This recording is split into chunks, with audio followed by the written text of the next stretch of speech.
Hello, let's fix Star Wars Knights of the Old Republic. Go to Computer, go to Drive, Program Files, and go to the folder where the game is installed. In my case, I'm using Steam, so I'm going to go to Steam, Steam Apps, Common, Star Wars KOTOR folder. Now open the game.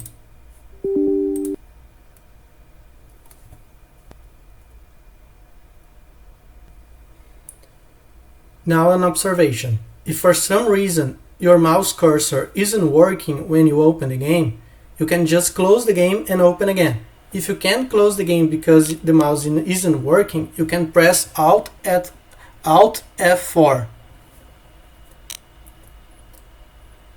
Now, to fix the FPS, go to Options, Graphics, Advanced Options, turn off Frame Buffer Effects, turn off soft shadows and turn off VSync.